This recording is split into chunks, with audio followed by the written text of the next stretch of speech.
What's up, everybody? This is Adrian here, and I'm again with the team from LightShare, Dom and Andre, back at you again with another episode. This time we brought Ian Vicknair, someone I've been following for quite a while online, and we're here to talk about literally anything you guys want to. Especially, we would be interested in knowing a little bit more of you, of your background, like how you got into art, like some of that project of yours that I've seen on your art station and stuff. I'm currently displaying some of your art on screen so people can see part of it. But yeah, dude, that seems quite interesting. You know, like what you do is, of course, part of this industry that we three are into, but not quite like into the matte painting scene, which is what I see a lot in your art. And I would love to hear more of your perspective on that, you know, because it seems like such a look right now. There's like a painting, like literally a painting, like you can see the brushstrokes and stuff. And then we switch over to the super detailed photographic type of work. And I find that super, I don't know, like to be working with that level of detail all the time. I don't know how is it like? Welcome again, and let us know, because I don't know what to start with. So I'm just gonna pass the mic on you now. Well, I appreciate it, and thank you for having me on. And I find it kind of amazing. This is the first time we've actually met, and you've been seeing my work forever. I've been seeing yours forever, and I think we connected. I want to say like 3 years ago. Kind of like that, right? Mm-hmm. Yeah, and from seeing, and I was thinking about it last night actually, about like where you were 3 years ago and where I was 3 years ago of starting in the industry. When we say 3 years ago, we mean 2018, I guess, right? Because I don't think I'm used to 2022 yet. Yeah, the fact that we're in 2022. Yeah. And just seeing how like the development of even your work from simple brush strokes to even detailed brush strokes. So it's been very inspiring to see that. And then there's been a few pieces that you've done that I've always admired, just because it kind of goes into my IP a little bit with some things. Dude, now I remember one of your comments on this thing that I posted about this challenge from our station, the Wild West challenge. Remember, that's around that time you were talking about, and I remember you saying like, "This is your best piece," and I was like, "Wow, dude!" It was phenomenal. The color, the lighting, the dynamics is perfect. It was spot on. Thank you so much, man. A little bit about me. I mean, there's so many different areas to go into, really. I'm a matte painter in the visual effects industry. I recently just finished my contract with Pixarmondo and heading over to Zoic Studios in Vancouver. I'm really excited about Zoic because since I started matte painting and getting in the industry, Zoic hires like one matte painter ever. Like, to get that job, somebody had to have died at that point. So I feel really fortunate of being able to get there, and for them to seek me out. It was really kind of out of the blue and unexpected. So I'm looking forward to that adventure. And congrats, man! I'm happy to see you making such huge steps. You know, it's always motivating. Awesome. I'm trying. Yeah, I'm really doing it. I'm really trying to just for myself. It used to be because I wanted to like impress family or whatever, because it's kind of like the art syndrome that everyone has with family not like believing in them for art and whatever. So it used to be like, oh, I'm going to get to these companies to prove my family that I can do it, and I am authentic. And then after getting and achieving it, they're still like, oh, you're still not good. So now I'm at the point of like, you know what? Screw you. I'm going to do what I want. I was just going to ask you that. Yeah, I feel that's hardcore. That's great, dude. Yeah. Relate with that. Because everyone seems to have it. I keep hearing it in other podcasts or even in chats of just how people's families don't really understand the art world just because of the whole myth of like artists make no money. But yet, if you look at like history, the most influential inventors and people have been artists that have shaped the world.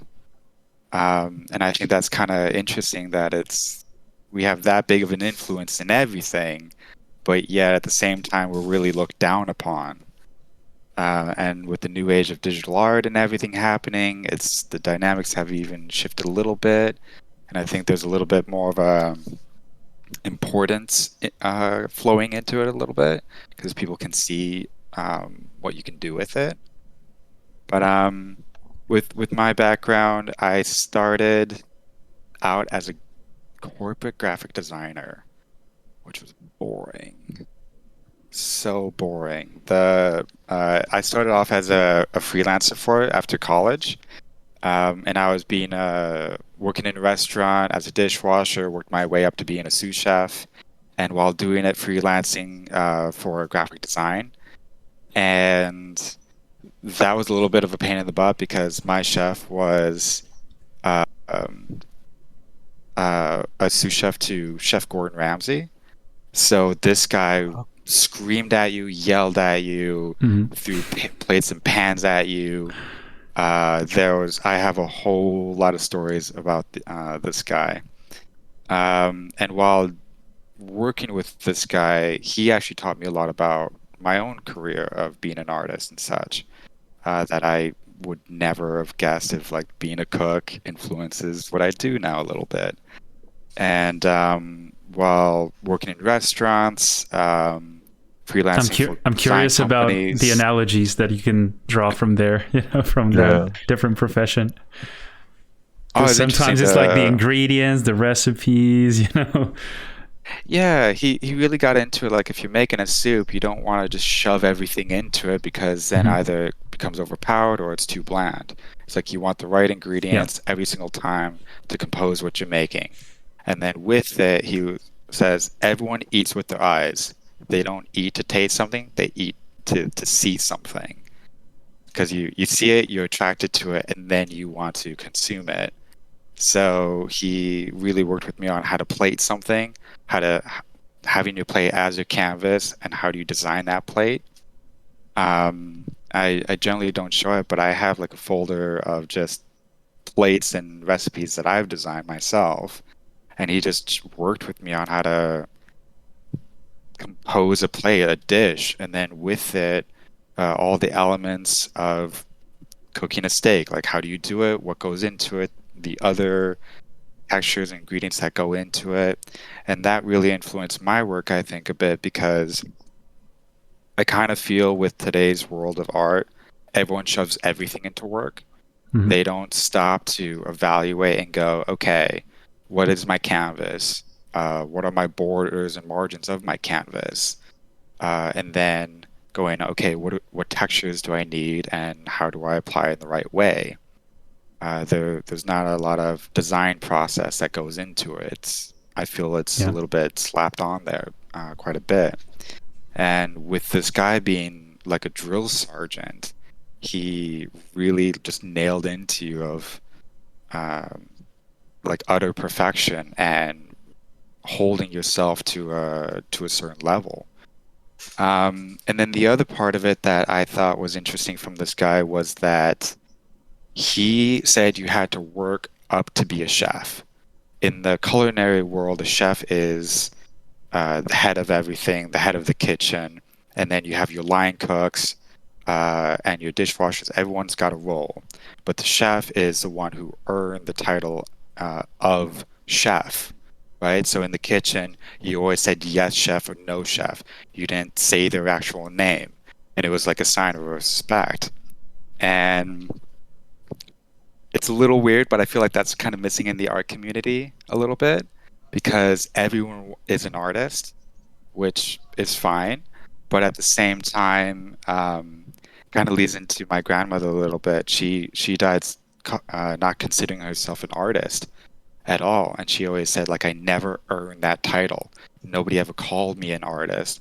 Nobody ever dubbed me that thing. And I think that's a little unique that way back in the day we used to have that. You had to earn the title, you had to work under people to get it. and you had to do it for years and years and years. You had to deal with all the bullshit, all the drama, all the pain, being cut, burned alive, like just to get the title of chef, architect, designer, whatever. And with today, I feel like that's kind of died out a little bit. So with this chef, he really kind of put on me the respect of like know who your elders are a little bit, know what an actual artist is and how to achieve that title. And you're never actually an artist. You work to become one, which I thought was quite interesting. And I feel that's something that really made me much more humble to the craft of, okay, I want to make something that's not just anything and everything, but really design it with authenticity and make it the best I can and have like a reason for everything. Every little detail has to have a reason. It can't just be shoved in there because for giggles. Like, and I try to put that in my work. Every leaf, every piece of light, there is a specific reason for it. And I like that because I think it really shows the type of thinking that you don't see so much anymore. But yeah. Was there Well, so where it's you got That's this pretty deep. this sort of discipline? Like, did that influence you psychologically to build up this kind of mental pattern or like brain wiring kind of hierarchy system of respect and recognition through which you identify those roles in like either that kind of job or it spilled over onto other areas of your life in some way? Oh, it's built into everything, even when I clean my house, or even one of the things that the chef always said is mise en place, which in French means everything in its place. And he was very strict about everything has to have an order. It can't just be chaos. We can have chaos within order, but you still have to have order for functionality. So with it, for example, I make my bed every day. People think it's weird, but It's the it's the little first things, task of the day. right? Yeah. And that goes into work, even when I'm cooking at home or putting on pants in the morning. You still have a process to it. Mhm. And I think that's a little interesting because we subconsciously just do things. But if you ever stop to just evaluate of like what happens when I put my hand on a pen and then I move that pen on a piece of paper, what is that physical interaction there? What is the point of it? Mhm. What is it I'm doing? What is the pen doing? What is the paper doing? And then with all those three, what's the end result? So I always thought it was kind of interesting of how being in the kitchen, working under the amount of stress, and how that it was, of how that influenced everything else that I did. And then even as being a graphic designer for corporate companies with the business of it, how that kind of influenced into it a little bit. Being a waiter in a high-end restaurant, working with customers. I try to always kind of encourage people, like, if you want to get into art, go work in the kitchen for a little bit. Go experience it a little Yeah. bit first. And then from there, then go and do your career. But I know I just find it a little interesting in the art world to people just I don't even know how to word it. Like you see a lot of people just doing art, but you never know where they're coming from with it. And I kind of feel like ArtStation diminishes the meanings behind everything because it's just so overwhelming all the time. So it's always kind of curious to see other people and how did they get into it, their backgrounds and such, and share that. Absolutely. Nothing motivates me more than hearing like stories from other people and how Yeah. they struggled and how they overcame those struggles. And yeah, I have a couple of questions for all of you actually. What is my frame rate right now? Do you see this? Like my It's webcam kind of is weird, right? So let me just disconnect and come back, or maybe just turn off my camera. turn it back on. Okay, it's fixed. There you go. Good. There you go. The second question was, what do you guys think makes an artist? What is that? Like, what's an artist?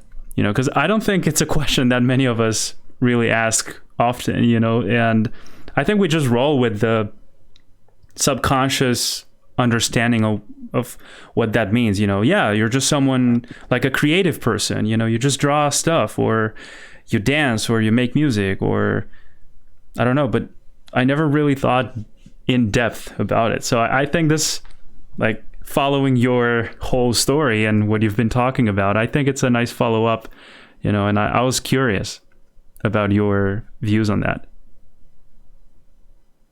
Who wants to go first? Yeah. Well, I can go first. Well, first of all, in the art world, like, people tend to go against the idea of titles, which is like one of the things that we're talking about. So maybe that's why it's very hard to see hierarchies. You know, like you said, like on the kitchen, there's a very clear hierarchy, and then on the art world, because everyone is like, oh, I don't have any titles. Oh, I'm against titles. It's just a name. It's just this. It's just that. Like, yeah, it's good for a side of it that, like, people don't have that big of an ego. Like, I'm not like the master of everything, but at the same time, it makes it very hard to understand value, right? Because then you don't have like, okay, this guy worked up to this position, as we were mentioning about the chat, right? So what is the artist? Like, I think maybe the word itself lost its meaning, because you see it all the time, you know, like people say, oh, anyone can be an artist. Okay, but like, if it's anyone, then the word completely lost its meaning, right? Which is, maybe instead of artist, I should have said art.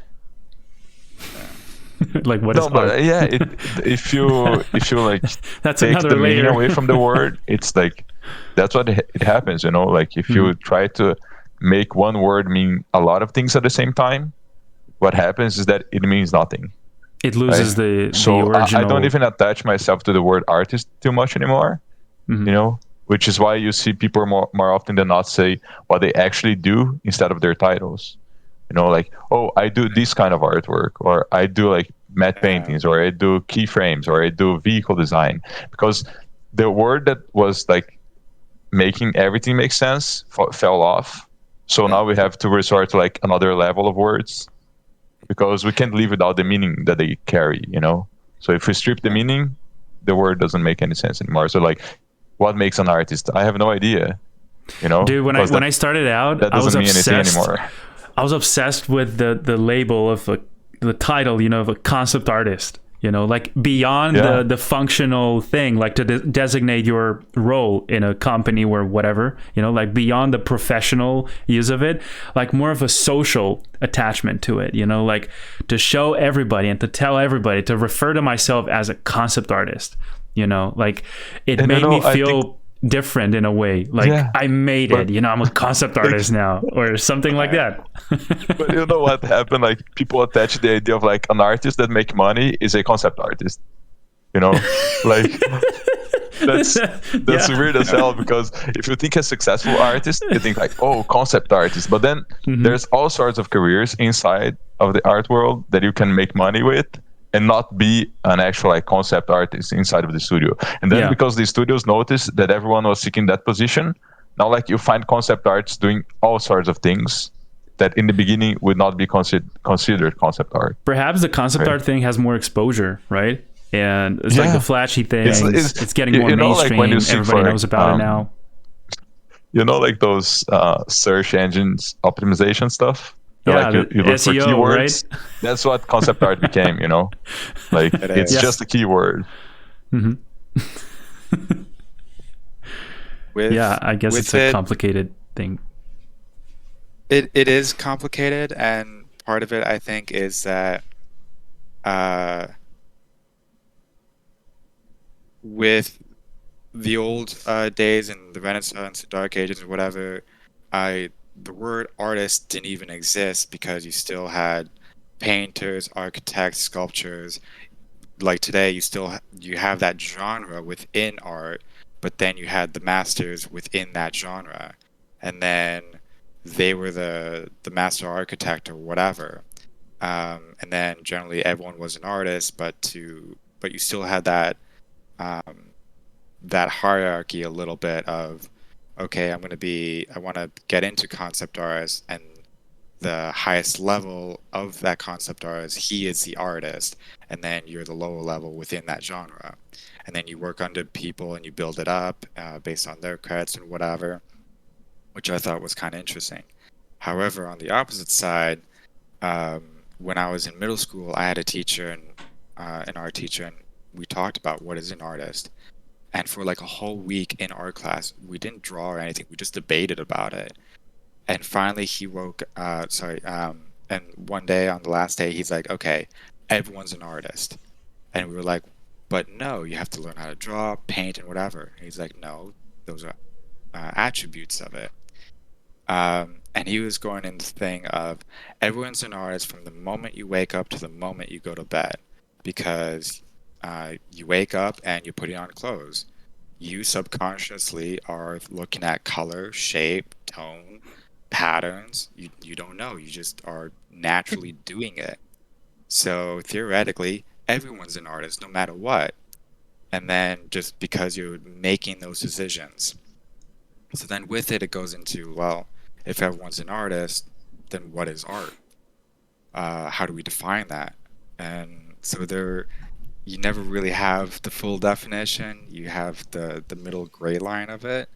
So I kind of feel like with today's world, we don't need to have the title of artist anymore. I think we need to go into the specific genres and build that hierarchy. Yeah, kind of like when they ask you, like, what do you do? And you go like, oh, I'm an artist. And they need something else, like, oh, nice, but what kind of artist, you know? Yeah, exactly. Because in the old days, everyone could be an artist as well, but you still had to show the fundamentals and be strong at it to even be considered or even looked at by anyone. Way more hardcore than today, I think. But it definitely changes your viewpoint, I think, when you see that everyone's an artist no matter what. Because writing is an art form, talking is an art form. The person who designs, for example, your bed frame was an artist. They had to draw that, blueprint it, sculpt it, look at the type of wood, everything like this. So you really don't know what an artist really truly is. Yeah, it seems like it's a rather subjective kind of understanding of the meaning of that word, right? Like, what is art? Absolutely. Because to me, like, sometimes I have these kind of thoughts, you know, like, everything seems to be a work of art, you know, our very body, you know, a tree, the world itself, I don't know, everything seems to be like so awesome, you know, so cool. Like, I don't really have a word to describe it. I don't know about you guys. I see your reaction, Andre, but I know you think of that as well. No, I just remember that song from the Lego movie, you know, everything is awesome. Lego movie? That is Gotta art. watch, gotta watch it. Seen it. Art equals everything is awesome. Yeah. But like, it's a good like concept, right? Because then you stripped the ego out of it. You strip like titles. You strip the idea that it can be corrupt as well, because then like if you don't have a definition of something, but it's very hard to live without definitions, right? It's very hard to live without what things are, because you can't apply that into the real world. That's why you find the resource of other words or other definitions. Like, I don't know about you guys, but every time that I have to fill up a form and I have to put like what my profession is, every time comes out a different thing, you know? Like, oh, I'm an illustrator, oh, I'm a designer, I'm an artist, I'm like this and that. And then like, to add on top of that, we usually graduate in something that has nothing to do with art, you know, like, or something that is adjacent. It's just like, you don't even know what to put in there. And then it's hard to even communicate to other people what you do, right? Because it's like this niche world. That's why the work shows for itself, not necessarily. Yeah, it kind of describes what you do, right? It's like a reflection of you, in a way, of what you like to do, how you like to spend your time and stuff like that. Like if people can see concept art, then they're like, oh, he must be a concept artist. If people see illustration, oh, he must be an illustrator. So Yeah, the thing it is all that just those are, I don't know, but I feel like they're kind of merging, you know? yeah. I don't think it's even an opinion. I think it's a fact. You know, like they Yeah, are everyone's merging like concept quite a art, lot. illustrator. And hybrid concept art gets days. that confusion because of the amount of like flashy pieces which are still considered concept art because of their purpose, you know, and they're misinterpreted as illustrations, which makes the illustration department kind of confusing as well, because it's like, well, if this is concept art, then why do you still have illustration and stuff, you know? And then you have to these are things that you only learn once you get deeper into it, you know, once you learn more about this industry and how it works. Because from the outside, man, this just brings me memories from when I first started. You know, I was like genuinely confused about like, oh, but then what's concept design? It's kind of the same thing. Oh, I guess it's more about like people who come from a background of like industrial design, you know, and stuff. It depends on what you studied, I guess. And then, you know, it's like layers and layers of knowledge that you keep piling up. And then you go like, oh, okay, so it's just another name for this kind of work, for this specific type of jobs, for this type of results and this type of purpose. But then how come this guy calls himself concept designer and also concept artist and also illustrator and also visual development artist? And then you keep expanding that kind of range of labels, you know, that you can represent yourself under. Which I think makes it even harder in the industry, though. For me, I'm a little bit biased. I like being a specialist. I think it makes it harder with the industry because with all the labels, everyone now has to become and be everything. So you don't have everything has become so diluted. Just everyone's everything. Everyone can do anything and everything. And then with it, people just don't take the time to have a focus and truly actually understand something because everyone has to be everything now. And even like at some companies I've worked at, you see a concept artist doing nothing but 3D. And then you're like, but you're the concept artist doing all the technical work. How does that work? And then vice versa, with sometimes being a matte painter, you're doing the concept work, which is fine, but then you're not really doing the matte paintings anymore. So it kind of swings around a lot, and I think it just kind of makes it a little bit more difficult for people to know what you are. Which is why I always like the elite artists like Dylan Cole or Sid Mead or Dussault, Matthew Renault, or anyone like that, because they are very specific of, I am a concept artist, I am a matte painter, that is it. Not that I am the one-man army to do everything and anything that you need and ask, and then pay me for little to nothing. Like it's, yeah. I guess it has to do with the goal you have, maybe, like your aspirations and what you like to do in terms of like this difference between a bigger company and a smaller company, you know, indie video game developers and stuff like that, where you tend to cover a lot of roles, you tend to wear a lot of hats.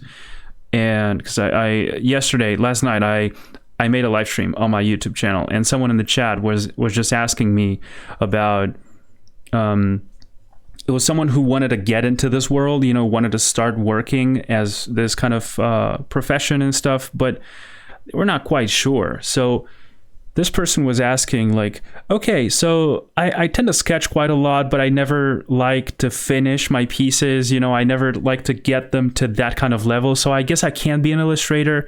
So should I go for like the concept artist kind of role? And I'm like, look, this is just a matter of you exploring what you like to do, you know, and finding your niche in a way, like finding your place in this industry. You may start as, why not? It can happen, right? Like you land this job at some huge company somehow, and you find out that you don't like that. You would rather spend your time working with a smaller company, a smaller project, more fulfilling for you, more you get to touch a lot of different areas of the project, whereas in the other company, maybe you're way more isolated in terms of like your influence upon the project and stuff. So about this specialization, like about for instance, you do a lot of matte painting, you work a lot with what I just said at the very beginning of the episode, lots of photorealistic kind of images, right? What does that feel like? Because to me, it's like kind of daunting, to kind of mess up some detail and you can't really paint it up again, or I don't know. Like, I'm sure there's a lot of tools. I'm sure there's but not the same way, not like with brushstrokes and stuff like that. Because absolutely. I mean, matte painting originally was just oil on glass. So it's there's been even I think I've seen a bunch of those videos how certain movies were made. That was quite mind-blowing, to be honest. And to see they were done that way and they look like that on camera. Incredible. And it just I think it was Star Wars. I'm not sure. Yeah. Mm-hmm. Yeah. And I mean, there's been several times, even in my own work at Pixel or from Framestore or MPC or whatever, that I've had to just hand paint it. And if you have it at the right distance, it totally works, and you can get away with it. There's been times where I just did a solid color for a mountain in the background and nobody knows, or even for a sky. I did it for one show. It was just the sky, just solid blue color with a little bit of a gradient, and voila. So it all just kind of depends on all the tricks, and whatever. And sometimes you have to just hand paint it, especially when it comes to light and the shadows. And with it, I think it goes back to from being in a restaurant where you have a certain number of ingredients and you have to make it work. And so you have to learn how do I manipulate these ingredients to be what I need it to be. I like how we come back to the kitchen, kind of analogies.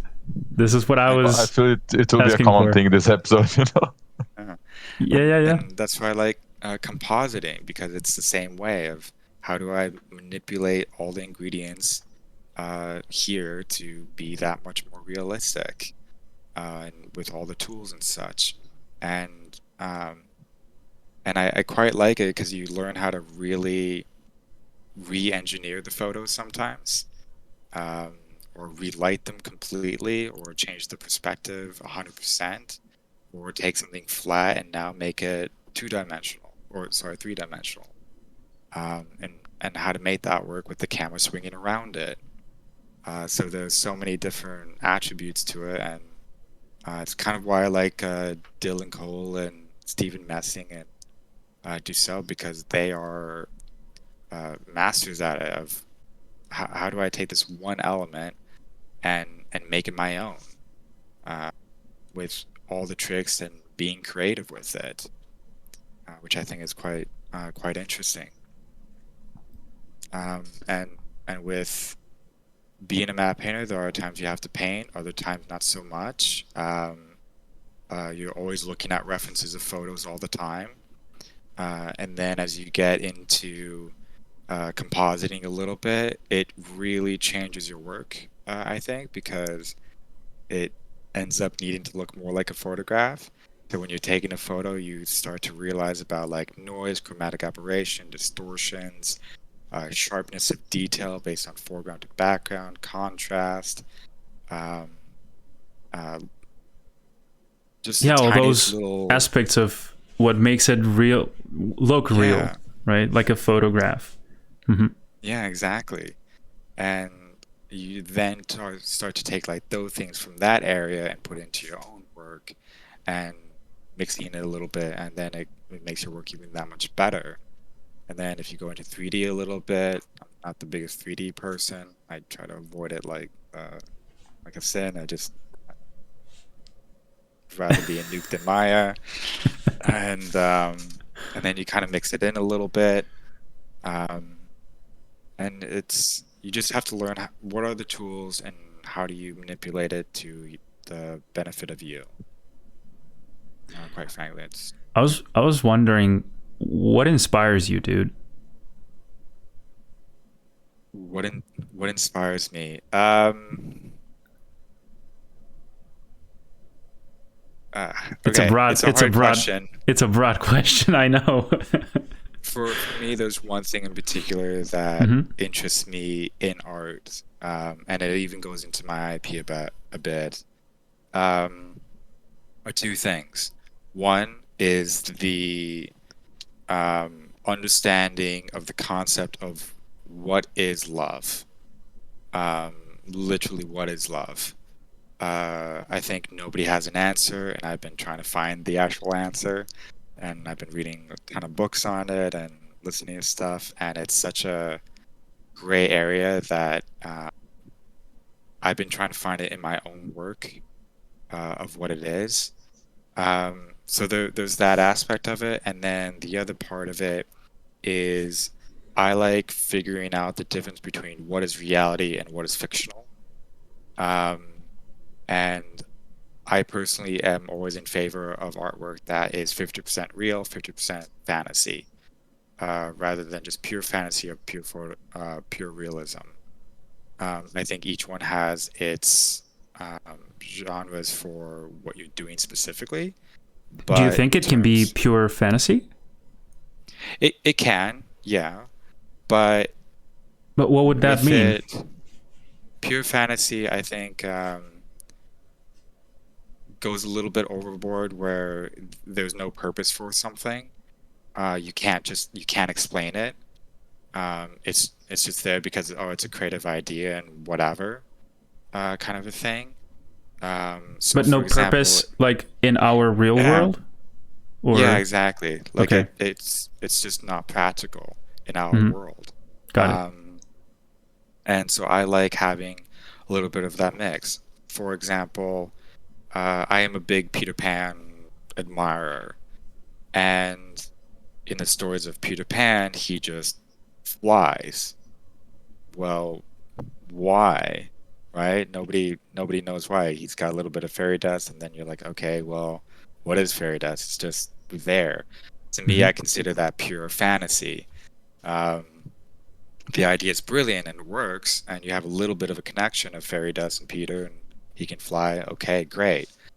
But I like taking it to the next level of like, okay, where does fairy dust come from?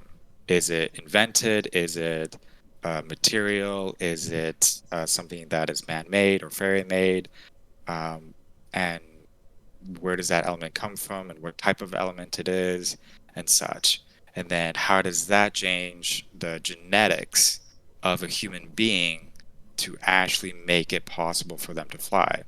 So then with it kind of goes into space a little bit. So there's been articles in space about with our gravity that we have on Earth, we can't jump and fly at all, right? If you try to, you're going to die. If you jump off a building, you're dead. But if you're on another planet, like let's say the moon, well, yeah, the amount of gravity is a lot less. So if you jump, it's going to be farther and higher. So it's kind of taking that into consideration a little bit about Peter Pan. And yeah, I was literally thinking about that today. You know, about like I remember that Interstellar scene where they go to that planet and time works in a different way because it's influenced by the gravity of that planet and stuff. So I'm like thinking of that longevity, you know, that lifespan of an organism and how it's affected by gravity.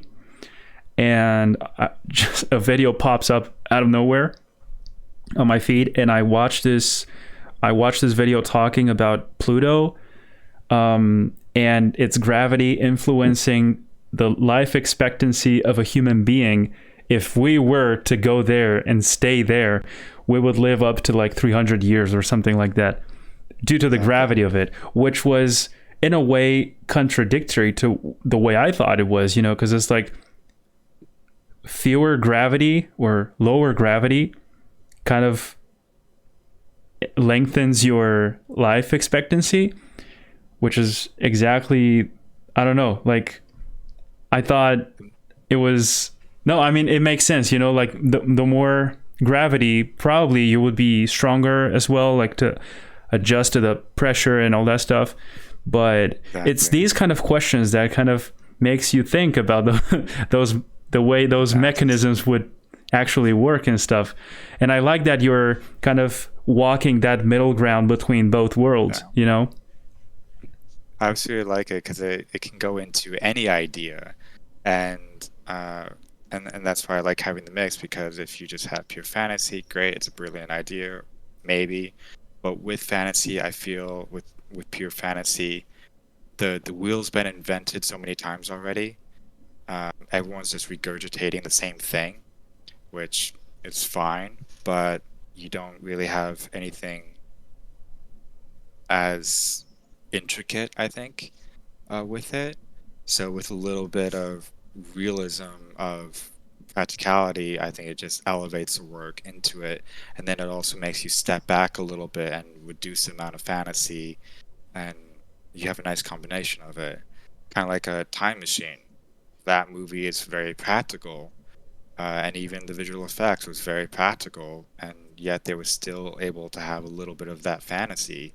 And then with it, part of the fantasy was a little bit of theory of the moon being destroyed because of a war, and what would happen to Earth, which ended up being if the moon is end gone. result. Yeah, Exactly. Which ended up being the end result of, well, people would naturally go underground.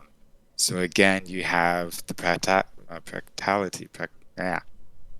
You have it of what would happen to humans because of a theory of something that we did to ourselves, but with the mix of fantasy of how do I travel in time to see the future. And so you have this nice blend, this nice mix of cause and effect, and of what reality and fantasy is, and then with the character of it being an engineer, so that ties into it, and what they study and why, and the reason they. So I've been trying to do that with my series of Peter Pan quite a bit, which has made it a little difficult to do a lot of concept work on it. It's been more of just linking everything together more than anything, which I've been liking so much, just because you learn so many new areas of life and reality that you just wouldn't have ever expected. Even like the shadow of Peter Pan, like, who is this creature? true, dude. Such memories. Yeah, Like in right. all the Disney fairy tales of Peter Pan, nobody knows what the shadow is. Who is this creature? Where does he come from? Why is he a shadow? And then if you go into history of human evolution, humans are naturally afraid of their shadow. And there is Jordan Peterson has talked about it, of why people are afraid of their shadow, and how the shadow is considered to be because it's your cast of you from light, that it is considered to be the dark side of you, right? So it could be essentially identified as the evil things being cast out of you or something. So that can kind of lead into the shadow character, this character feeding on this a little bit. Just reminds me of everything shadow. Carl Jung says about the shadow and stuff, right? Exactly. Like your dark side, embrace it, face it, That's cool. just accept it. Yeah, Exactly. like. And then with it, you have religion of the shadow. It's one of the nicknames is called Pan. And so if you have Peter and Pan, you got Peter Pan. So it's like, oh, that's perfect. And everything kind of just laid into itself a little bit with the two. And then with it, you build the dynamics of who is Peter and who is Pan, and why is Pan so evil. This duality concept. Yeah. Yeah. And then with it, if you go into history about like the devil, let's say, the devil is always the one that lures people into The trickster. desire. Yeah. The trickster, the desire of what you innately want. So then you kind of go into that a little bit, and let that be the shadow or something. So I like having a lot of real world elements influencing the fantasy. That way you always have the connection, and it does instinctively just build the story itself without much effort. It just builds the characters automatically and everything that you would need. And then from there, then I feel you have a little bit more freedom of what can you create, because you can tie things in where you need to. And then you get to choose, okay, what level of fantasy do I want? What level of realism do I want? And how do you marry the two? I was really impressed by those planet shots you were posting a few months ago. You know, that vortex kind of thing. Like, I mean, there's several, I think, across the planet, but yeah, that was quite impressive, man. Like, those shots look like they just look real. You know? Like that one was inspired by Jupiter, just because that storm on Jupiter's been there for hundreds and hundreds of years.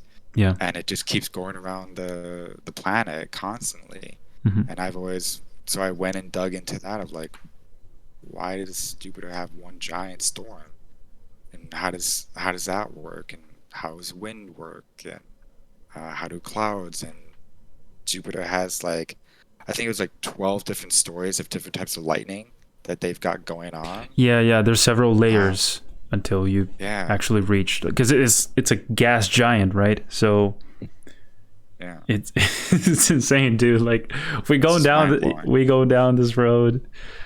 It's gonna take us a while to finish the episode, but I'll be glad though, because these things are super, like, taking my attention every single time. I often wonder about what, you know, even watching the sunset, you know, and I'm imagining like, what would this look like on another planet, you know? Yeah.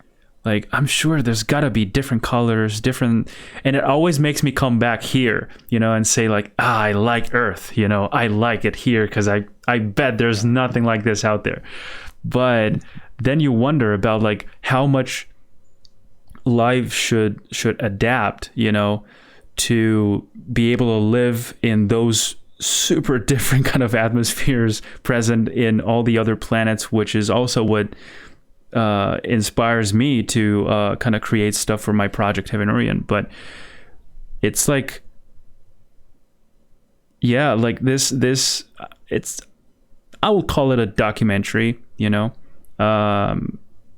I'm not sure of the name now. I would have to check it out, but it's a channel called Melody Sheep, and they've just released the 3rd episode, or the 3rd movie, if you wish. And it's a work of art, dude. Like, from the narration to the 3D work and the animation and everything. Like, these guys just wander across this ocean of thoughts of what would it be like, you know, if other organisms, you know, instead of carbon-based, they would be silicon-based, or stuff like that, you know, like, what would they look like? And it's these kind of thoughts that I can't help it but to feel like so inspired by many times, and keep thinking about it until you get to a point where you either come up with like a conclusion that kind of satisfies you in a way, but still leaves that door open for any moment that someone can come into the equation and tell you what love means, you know, what's the meaning of love, like you were saying before. Yeah. We don't know. You know, we each have like our own interpretation of that. Like, in my case, I think love would be the purest and strongest and most powerful force out there, you know. Exactly. To someone else, it might be like, oh, it's just an emotion. You know, it's something you feel. Right. To some others might be like, oh, it's just your brain processing electric signals, you know, that, and there, everybody has like an explanation, you know. I guess it depends on what your meaning of it is, but Yeah, dude, I can't help it but to keep wondering about those things, you know, even though when you come up with your own answer to that, you're still thinking like, but still, I'm not sure, you know. You never know. Yeah. And I've always found it interesting in fantasy work that like in terms of spells and whatever, that love is the strongest spell, and it's also the one that can break any spell. So as humans, we have dictated that, which then makes me kind of go like, why? Why that one thing can break any spell and is the strongest one? And even with love, there is no wand to it or magic to it or anything. It's just innately there.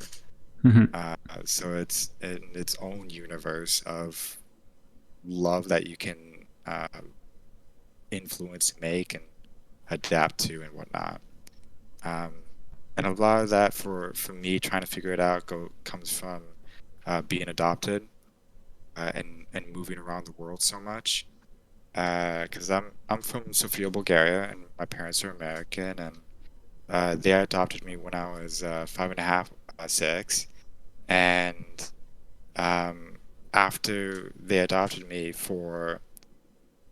since college, we have moved like 7 times to 7 different countries. And wow. I remember doing a count one time of how many homes we have lived in.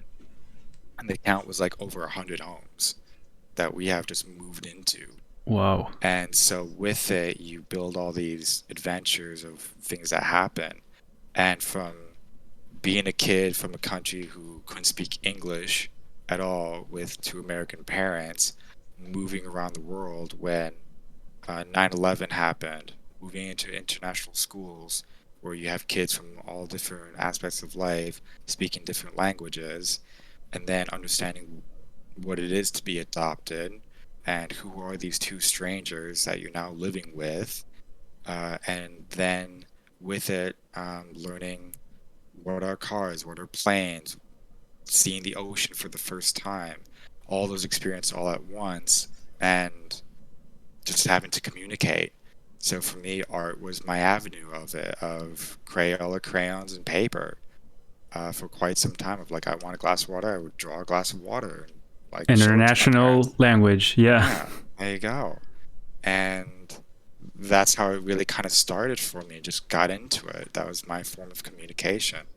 And with all the chaos happening of moving every year or every other year or every 2 years, trying to understand the world that I'm in and understanding the world that I came from, I just needed a way to communicate, and it was art for me. And with it, I always find it interesting that when people ask like, what got you into the industry or whatever, people always say Star Wars or Star Trek, which is fine, totally valid answers. And that's the majority of it. Most of it's Star Wars, which is fine.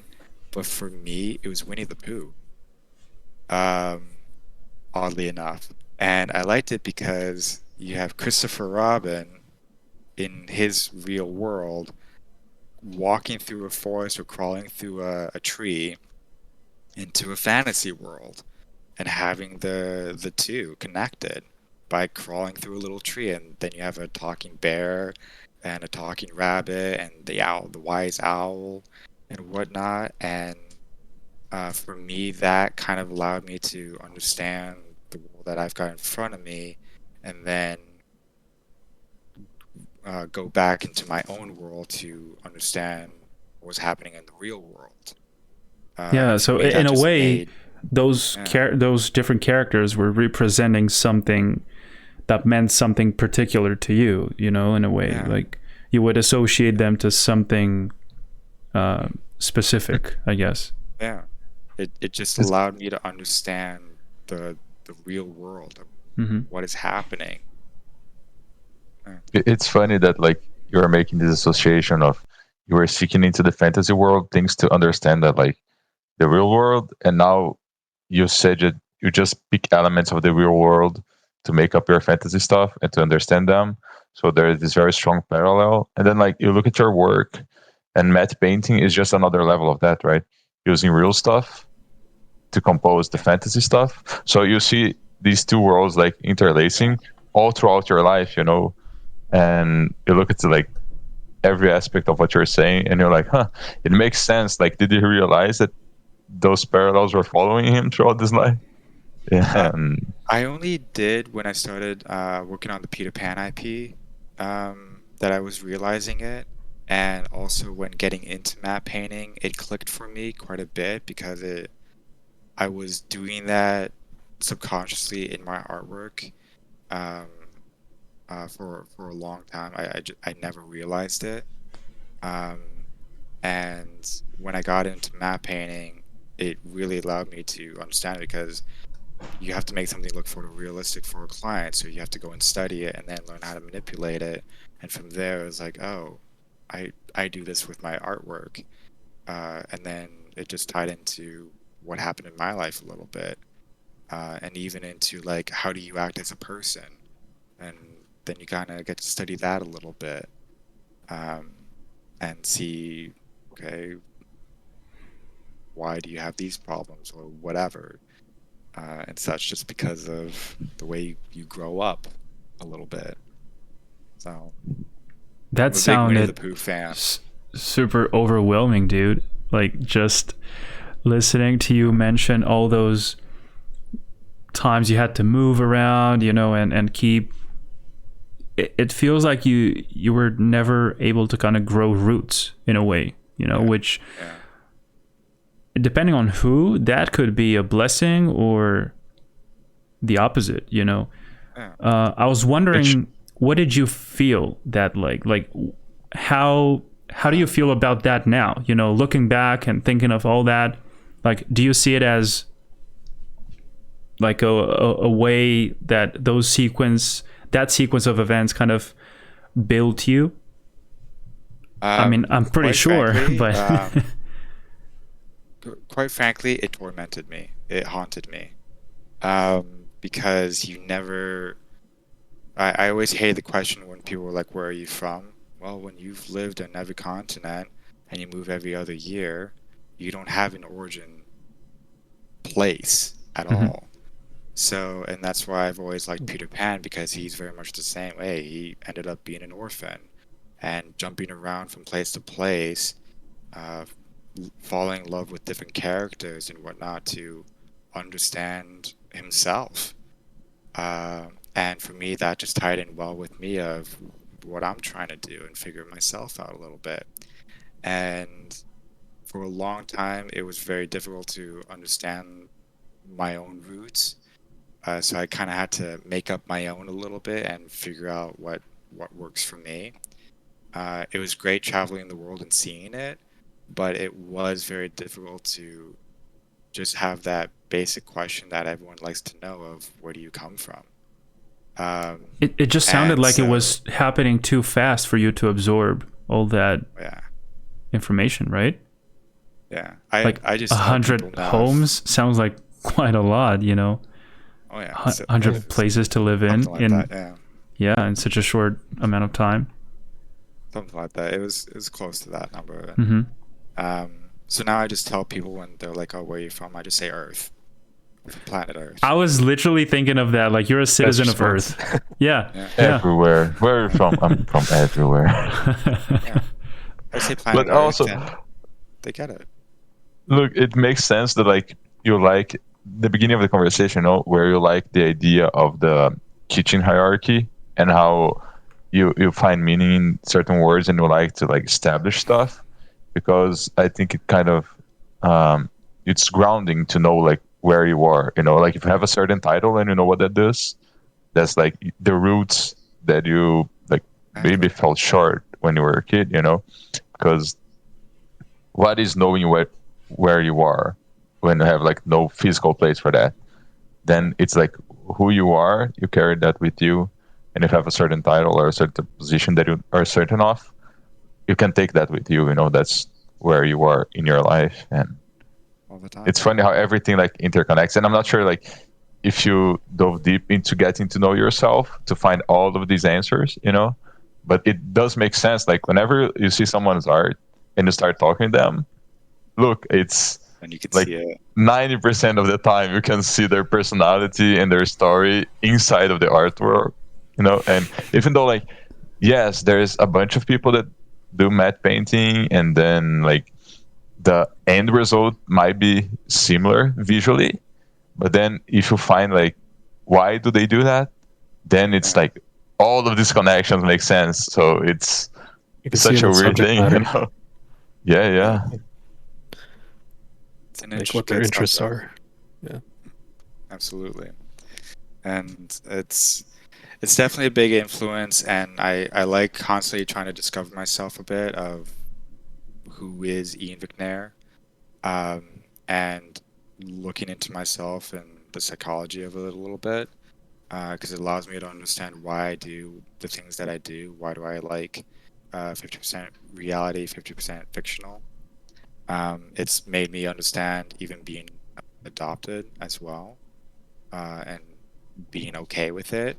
Because a lot of people growing up who are adopted tend to not say it, or admit it, or share it with people.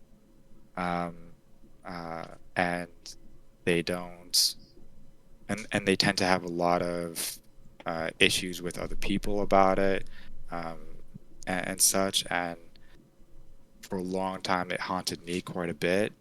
So I've been trying to for forever just like be at peace with it, and through doing art and being a map painter and doing the things that I like, it's definitely solved a lot of questionnaires that I've had, for sure, and a lot of understanding. Um, and it's made me even more curious into other aspects of who I am that I would never have considered, at all. Like for me, one of the things that uh, I've always known for a long time is I am fascinated by the color blue. Um, in the science of it, in the aspects of it, of why it's in art, who even invented the color blue, and who invented some of the colors of blue, and where did it come from, and how is it Reminds me of something utilized? I've seen recently about the presence of the blue color in nature and the Yeah, scarcity of it, you know. and I like getting into it a little bit because then you can see why it influences your work. And then I had one of my best friends said when he was looking at my work, he's like, Ian, you have circles in your work a lot. Like every art piece is just constantly circles. And I never realized it until he said it. And then I was like, oh, let's dive into that of why circle.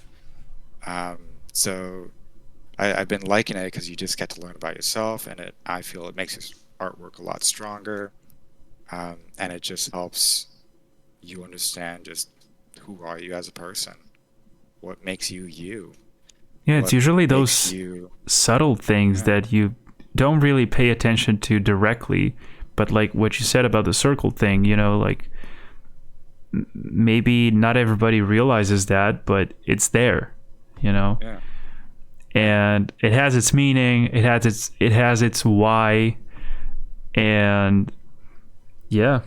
This is really interesting that you mentioned the first of all the blue color, then yeah, everything we've been talking about, like the earth and stuff like that, and now is like the circles on your on your yeah, work.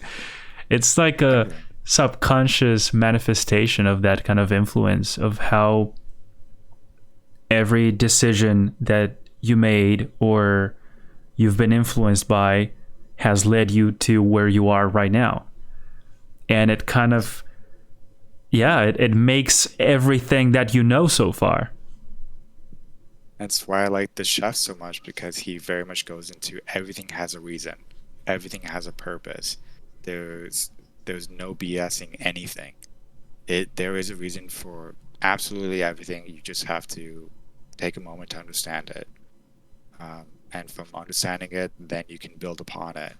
And that kind of, I think, leads into what makes original artwork, a little bit. Everyone's got the tools, everyone's got the basic understanding, but with it, you can't reinvent the wheel. It's already been made. Everything's already been made. So how do you take it and manipulate it? to be what you need it to be, and having the purpose for it. And I think everything kind of ties into one another quite a bit. That's why I like Carl Jung so much. Yeah. Do you do you ever think of, like, do you ever feel like everything is meant to happen the way it happens, or it's like destiny in a way, or because I don't know. I'm just thinking now of like also happy accidents and all that stuff. Yeah. A lot of times I had that moment of like, what if this there was are happy accidents, Mhm. but I very much believe that it is all literally for nothing. Everything is for nothing. It's just in the presence of now. It's just there. It just exists. Mhm. It's literally fundamentally just there for no purpose at all, no reason. And we can't go back and fix it because of how time works. And however, we can manipulate the future to our liking. That's the only sort of control of time that we have. And with it, I think it's kind of just understanding who you are, and then who you are in the area that you're in, and then the area of the community, and then the area of the world. And I think with realizing everything with that, you just understand that everything is for nothing. It's literally just there. We're just a blue rock floating in the middle of space for no purpose. It's just there, and that's it. Which I think is a little daunting, but at the same time, I think it's kind of oddly beautiful in itself. And then with it, you kind of see, like, humans, we like having meaning for everything. We like being significant. We like seeing ourselves as, well, gods, because of what we can do. But at the same time, we are nothing, because we just are on a little rock floating in space. And that's it. That's an interesting take. I don't mean to be daunting or like dark on it. No, absolutely not. Not at all. It's your view, is the way you see stuff, and I'm glad that you shared it, you know. That's pretty interesting. The first thing that comes to mind is like, wow, so there's no purpose in anything. Like, but yet there is purpose in everything. It just exists, you know. Yeah, exactly. Like, exists. I like how this with it, conflictive way of thinking works, you know, like simultaneously you have both of these thoughts. It's meaningful and it's purposeless at the same time. You know? Exactly. But then you kind of have to go into, like, why is it meaning? Where does the meaning come from? And if you look at human nature, because we like being individual deities, we give things meaning because it allows us to categorize what we're doing, and it allows us to manipulate the things that we want for our self-interest. And as humans, we all are selfish, even though you're not supposed to be, but we all instinctively are, and it's completely okay. And I find it interesting because as humans, we put a definition to everything. We categorize everything. We put meaning into everything, so that we have a greater understanding. But at the same time, I think we don't really realize that we don't need to for a lot of things as well. Because there's a good book I think people should read. It's The Art of Choice. And in it, it really kind of digs into this a little bit of why do we put meaning into things and how does that influence our choices.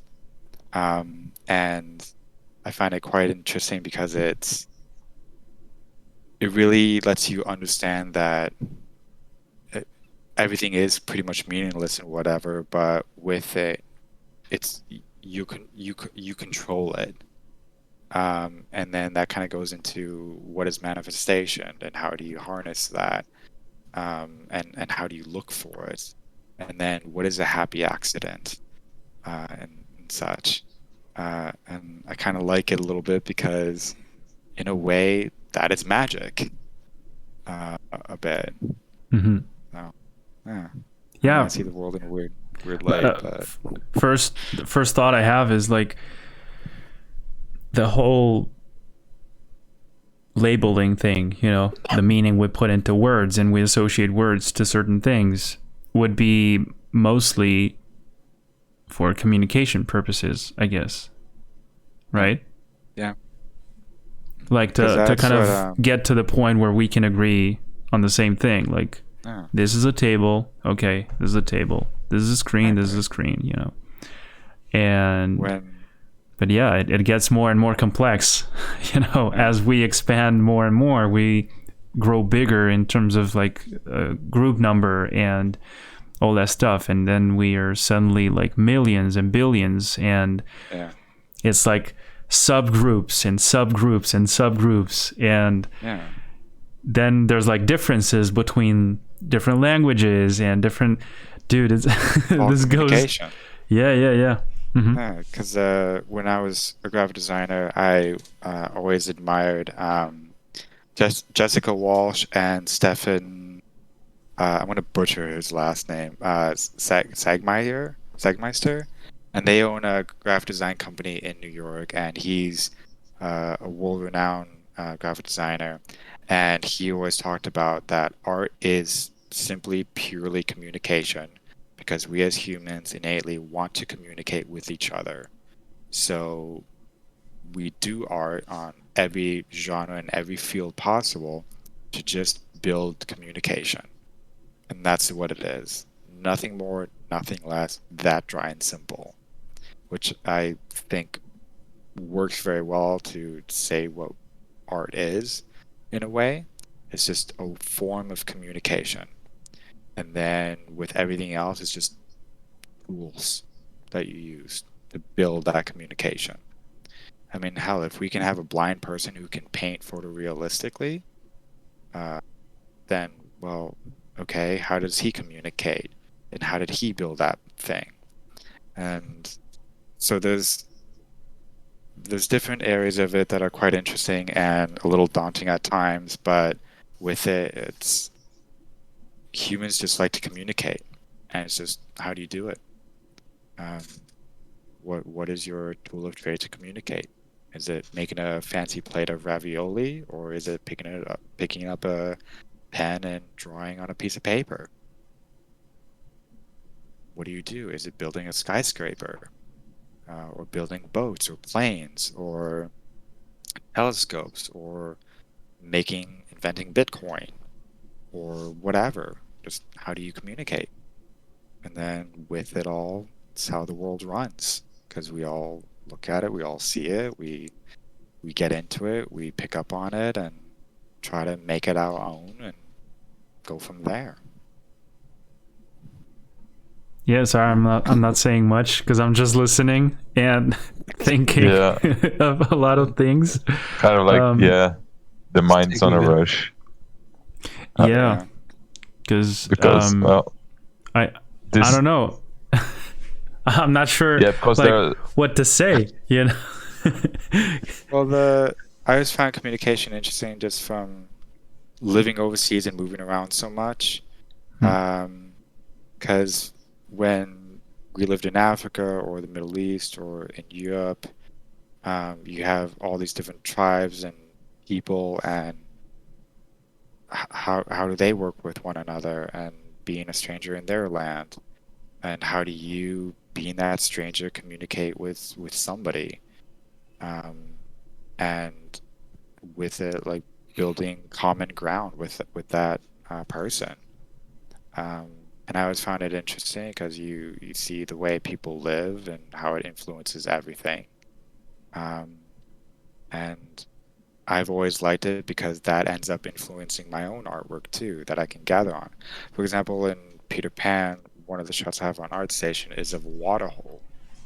And I got that from a tribe in Africa with the lip plate people.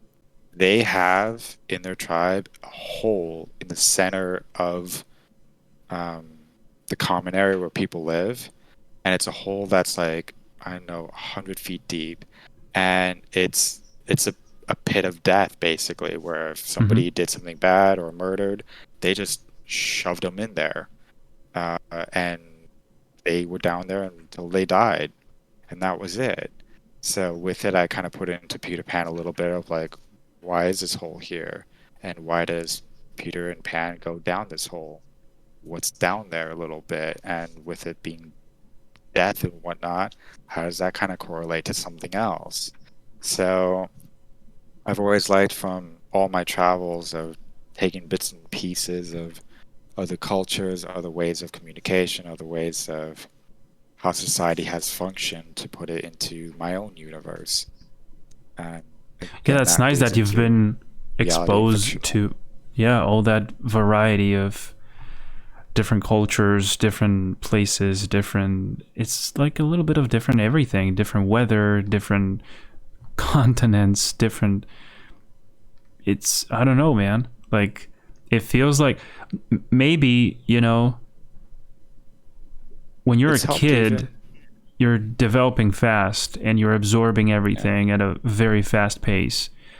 Those years, I think, are extremely important in your development, And right now, I don't know if it's a good thing or a bad thing to be like exposed to such an overwhelming amount of like different things, right? But I think it has like, I don't want to say it has a meaning, but it has its point as well, in forming this rich library, I would say, in your mind, of different places, different people, different languages, different, like, your brain is wiring in a specific way that is quite unique, I would say, because not many people can say that they've lived in so many places, in such a short amount of time. It's always I don't been know if you accurate, look and at, it still kind of is a little bit sometimes. yeah, I don't know if you look at that as like something you regret or something you feel bad about, but I think it's quite the opposite in a way. Like, apart from regret any it. struggles you might have had, any bad stuff, that thing alone, it's like those 100 likes on the video from YouTube versus that one dislike that takes all the attention. Why a dislike? Like, we tend to focus so much on the negative aspects of everything, and it takes all of our energy, man. It's just insane the power of attraction that has upon us. Like, if you're not aware of yourself to that level, to be aware of your thoughts, why you react the way you react, why you talk the way you talk, why you behave the way you behave, and all that stuff, that stuff sinks you, it just drags you down. And then you have all those sort of problems, that in the worst case scenario you take as like a chronic thing, like, oh, I'm just like that, I guess. You're not like that, right? Yeah. Figure it out. Like, what is, because you make it. Yeah. What was it that made you like that? Like, figure it out and get out of there, right? Yeah. I know it's way easier, simpler to say it than to do it, but it's really a thing, in my opinion. And I'm just speaking from my own experience here, like stuff I've been through, stuff I pulled myself out of, and yeah, obviously you can't compare it because it's like, it's not fair, because every single one of us have a different path, a pretty unique kind of set of circumstances and stuff. So what might have worked for me might not work for you, and vice versa. So how do we find that common ground? Like, it's a matter of communication and knowing how to spot those similarities, and kind of like what you're doing with your project, your influences, your real life story, and how you're merging those things together in a creative way to build something that defines you in a way, Yeah, because we as humans, we environment influences us, but we also influence the environment all Absolutely. the time. And then with it, you make the way you are based on what you want to make the way you are, and with other people versus that environment as well. And I find human nature to be quite interesting because it's I think a lot of people don't really self-reflect on it or realize you're kind of pretty much the same as everyone else, just slightly different with your background of what happened to you, and that it's okay because, well, you're human. Yeah, absolutely. That's something I've said quite a lot. Like, we're all the same, but we're all different at the same time. You know, we all have our own set of different circumstances, our own set of like adventures and experiences we've been through. And yeah, I think you're right when you're saying that there's this constant communication between you and your environment. So to me, it's like two worlds, you know, like the inner world and the outside world. And if you can't fix this, you know, inside of you, like this inner world, it's going to be quite difficult to fit anywhere, you know, in that external world. You'll never fit in because you'll never be anywhere that you feel satisfied. You know, it's like, when do you know enough is enough? How do you know when to stop? Like, no, I want more. More. When do you know how to stop? Yeah. Have any of you figured out your own internal environment, I guess, in the sense of knowing what makes you you? If is there anything like so significant that you know, like, this makes me 100%? Have you ever had anything like that? Yeah. Do you know of anything or a rough idea? Yeah, but Still don't also know myself fully. also that the thing is that you get to a point where you think, okay, now I know it. But then it changes, you know, and you don't even realize, because it's not like overnight. It's a slow process. 6 years. Yes, exactly. And now, if you think of yourself from 10 years ago, boy, you were very different for sure, right? Oh yeah, I was an asshole. It's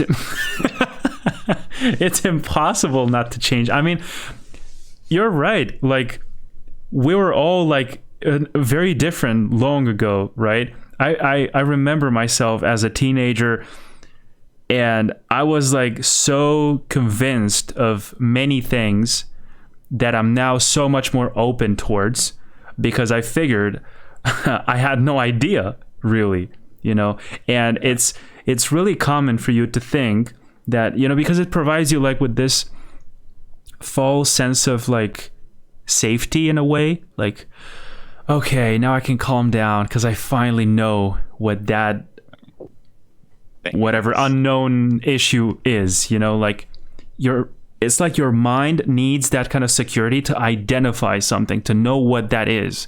That unknown thing that just popped out, like, you just have to figure out what that is, because you lose sleep over it. And then we have these kind of mental boxes that we tend to store all this information in, you know. And there's one day that you come across something, you don't know where to put it. And that's when you go kind of crazy. You go like, okay, this must be like, it's similar to this, but not really. And maybe I'll put it here, you know. So for me, this thing I've just seen means this, right? Yeah. And have then you had anything like that? Oh, I was gonna say it to Dom. Have you had anything like this? I can't think of anything in particular right now, but Anything like sorry, what was the question again?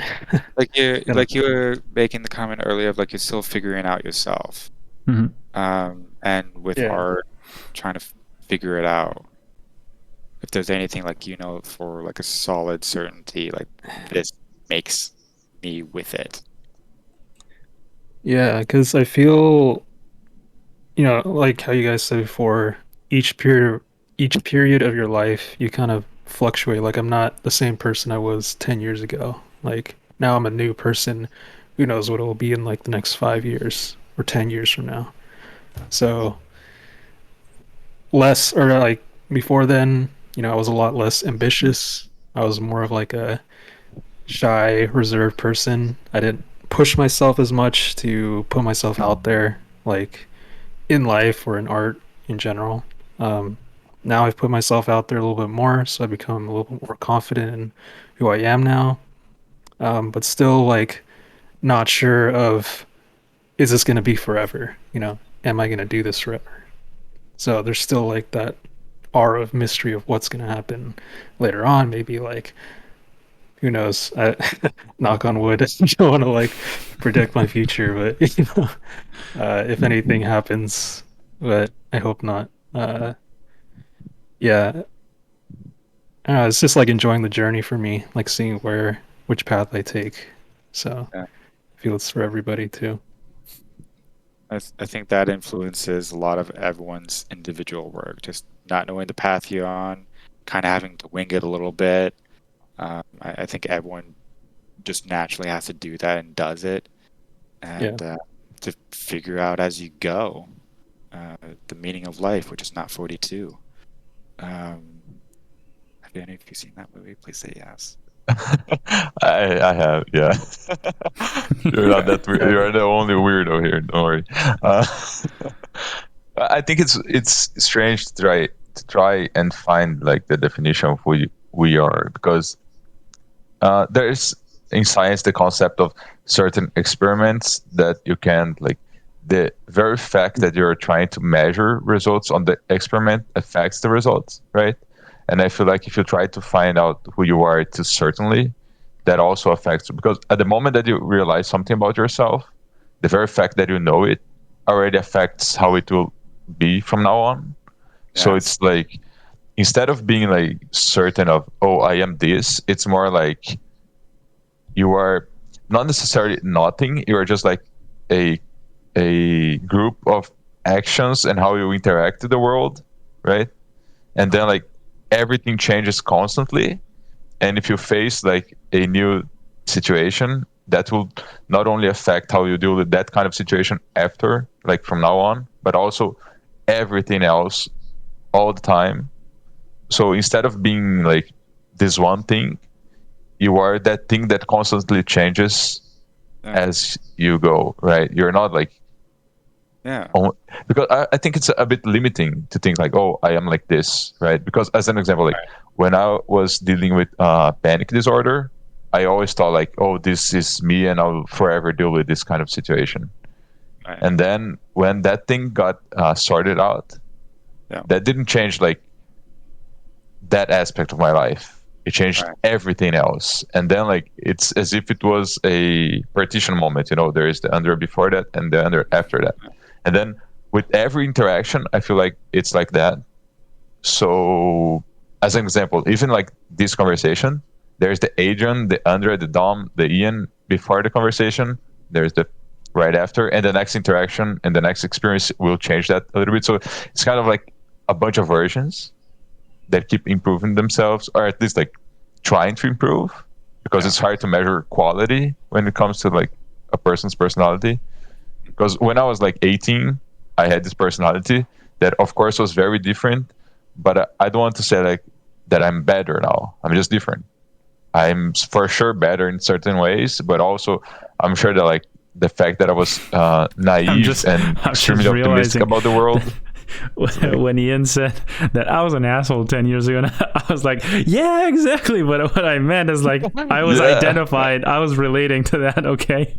Just wanted to clarify that. Yeah, you were an asshole 10 years ago. I'm glad to realize it now. Just in case it was misunderstood that way. To avoid any beefs in the future or something like that. I was meaning like, yeah, I can relate, But what Andres says is true though. Like, it's not necessarily that was bad and this is good. Like it's just different in a way. Whether it's bad or good, that depends on the way you refer to it, the way you see it. It's absolutely based on your perspective, in my opinion, at least. No, I absolutely agree, and it's interesting to see it even in your own artwork when you do like past memories of like, oh yeah, look at what I made in 5th grade, and then you see what you made now. And like for example, I use Flickr a lot because I have kept my artwork there since like middle school, and I just keep That's awesome. dumping there. And I like it because I will sometimes go back to way back then and know like, oh yeah, that artwork I made because I got beat up at school one time, and then a week later I made this thing of somebody torturing this guy or whatever. And then you can see the evolution of it. Or then like I have a blue rabbit that I have that was based on my grandfather's memory of a story that he told me about World War II. So it's definitely interesting to see the progress of your own life and the influences that people have had on you and your own influence on them, and how your life progresses from being an asshole to now, and just how that all evolves into who you are and your own artwork. I like how each piece is kind of attached to a memory of Yeah. a lot of things, like that particular day, things that happened that day, things that happened the day after, the day before. You know, it's like that slice of the timeline in your life in a way, you know, that is all contained within that specific piece of artwork that you created. And it's nice that you can store these things and kind of just shuffle through them every now and then, you know, after a long time. Like for instance, I made a video on my YouTube channel about like my childhood drawings, and bro, that was such a journey. Like some of those paintings, I didn't look at them for like years, right? To see them now was like, holy shit, I didn't even remember I made this, you know, like that was that day when this happened and they said this and I said that. I don't know, in a way that's super beautiful, you know, to be able to kind of, It absolutely is. And with it, then you can kind of correlate that to like cave paintings and war paintings and whatever, just things that have naturally happened. That's why I like using Flickr, just because you can stack it for years and just see what it is. And I've always liked it because if you look at your artwork that you did back then and the evolution of the style, it has bled into the type of work you even do now.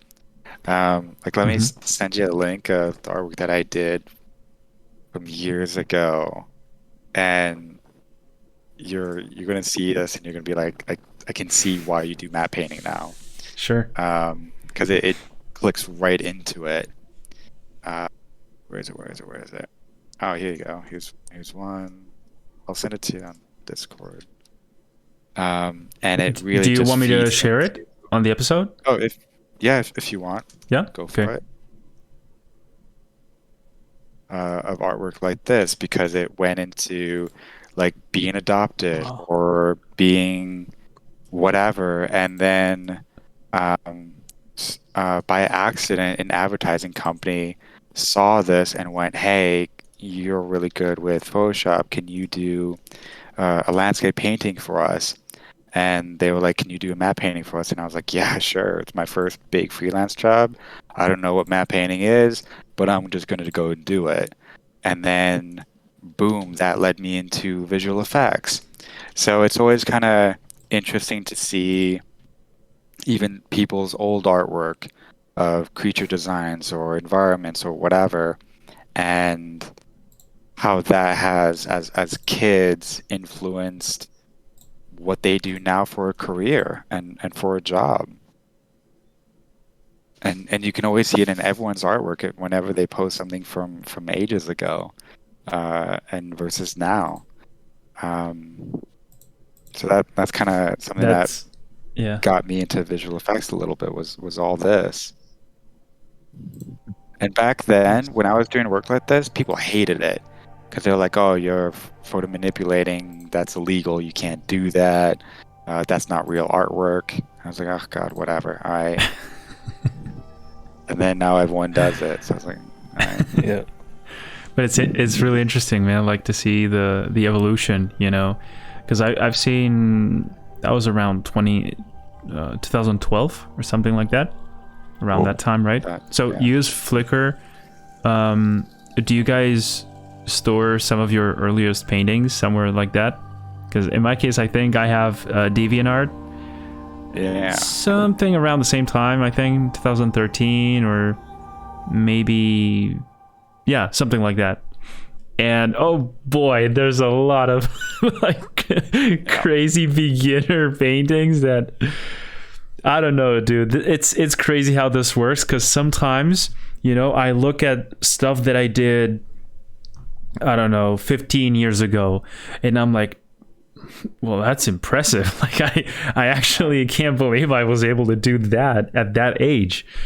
And I remember I was much more into like you mentioned, crayons and all sorts of different techniques and stuff. Like I was a lot into pencil drawing on paper and exploring like bigger sizes as well, like bigger canvas and all that stuff. Those were quite challenging, you know, because of the perspective and keeping track of the scale and the proportion of everything. Reminds me of what we usually do in Photoshop, like zooming out, checking in, okay, come back. But and it's interesting because if you look at the history of your own artwork, you can see like, oh, I have a general color palette that I stick to. And then you can look at that and go like, why do I always pick those colors? And what do those colors mean? And then you can go into the shapes and whatever. And then even like elements or little influences in those artworks that have made you who you are today. So that's why I like using DeviantArt or Flickr. And I don't even know if anyone uses those anymore. But I like having it because it's kind of like a history of yourself that you can see. Yeah, I don't know about Flickr, but I've always associated it to like a photography-based kind of platform. Like it's more about that. And then I saw DeviantArt. I don't know, dude. Ever since ArtStation came out, like everybody went into it. So I've never seen anything else from DeviantArt, but I think they're still doing stuff and still improving and all that stuff. I've had it since 2006. Flickr or DeviantArt. Yeah, DeviantArt and Flickr. Since way back then. And crazy. And you can even see some of the evolution work of other artists that are even well known today and how they started. Either they've abandoned their accounts and you can still see the old artwork, and it's always a little interesting to see it and their growth. And I like it because it makes me feel not so bad about my old artwork. I mean, maybe it sucked, but because you tend to see the highlights of only the best work of other people, and it's usually recent work, but you never wonder like with the sweat and tears and all the pain they've been through, all those sleepless nights they've been under just to train to become who they are nowadays. You know, you only see the tip of the iceberg. You never see what's underneath it, like all those moments of like doubt. And usually nobody wants to see that, because it's like, why would I want to see the bad side of someone, you know? And you wonder like, dude, to some people that's precious, you know? It's a way to relate, to feel identified with like, okay, so I'm not the only one feeling this stupid for not being able to nail it first time, you know? It seems like there's other people there struggling with this too. So I think that's pretty important. But, you know, the way social media is designed to work nowadays, like it pushes you to only share your best work, which in a way, it's kind of poetic and sounds cool and nice, you know, like only the best. Yeah, cool, good. But like on a more, I don't know, human, personal aspect or factor of this, it's always cool to know the rest of the equation as well. You know, like how did you get there? And that's, I think, why we do these kind of podcasts as well. Like we want to figure out all that backstory of how our guests got to where they are nowadays, you know, most people don't understand that. The same way we were so confused when we got started into concept art or matte painting or illustration or 3D or whatever that was. You just see people posting awesome paintings, and yeah, I work on games. I work in the video game industry, but you just do drawings. Like, how does that work? Like, it's a video game, right? How does the painting work in the video game? And you're like, oh yeah, well, that's another story. It's a whole pipeline of many people working on the same project, blah blah blah. And that's the part that people want to know about. But yeah, I think there's always an audience for whoever wants to share anything, and there's always someone who's willing to go the extra mile to really learn about something they're truly interested in. Yeah,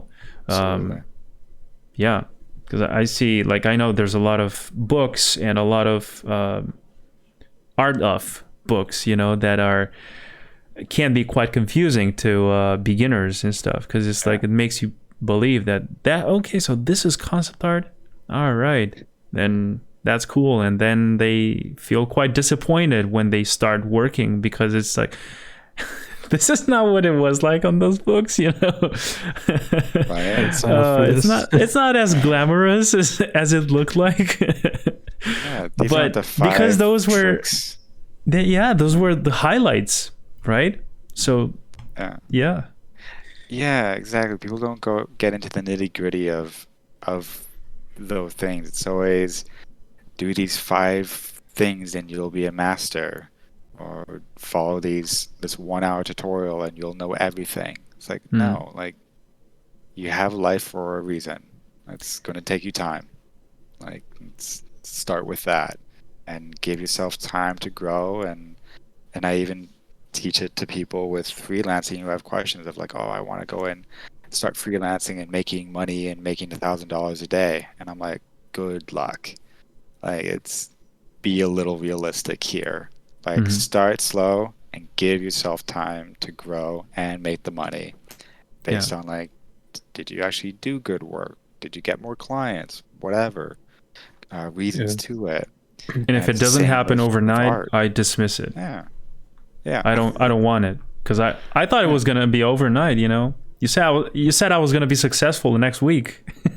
Yeah, put a pillow over a book, sleep on it. You got the knowledge. Exactly, yeah. It seems like this is the tendency that has been, spreading like fire, man. Like, this short-term success kind of thing. It doesn't work like that, but we still cling on to it, kind of still believing that maybe one day it can happen, like once in a million times, maybe you can be that star, that shines the brightest and gets the success overnight. But it's usually like, there's no tricks. It's just a matter of practice and just working on your craft and devoting your time and energy and effort to what you want to do.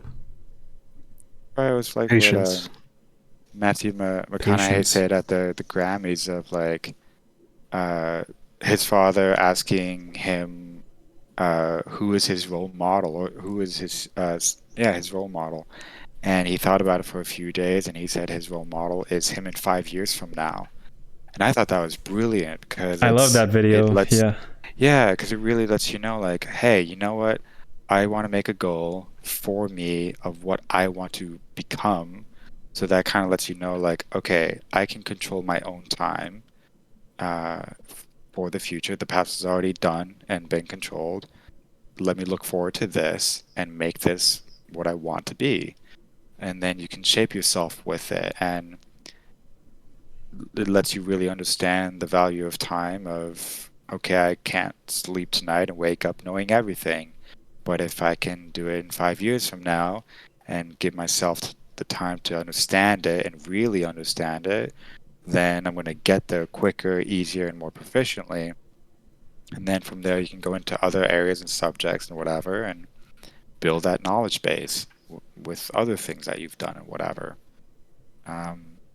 Which is kind of why I went into cooking a little bit, just to learn a little bit of those core moral fundamentals of knowing your trade, and working under a grueling chef. This guy was nuts.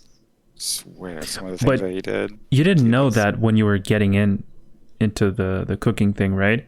Like, Oh, God, you did not go in. No, not about that guy in particular, but you didn't know that, I'm going this way because I want to learn about this and this and this and this. Oh, Dom just left, right? Yeah, Dom dropped the thing. Oh, he's There he back. goes. Um, Welcome back. what I'm saying is that that's rather like a consequence of your decision of going into cooking, right? Well, there's Getting more into that. desperation. I needed to pay rent.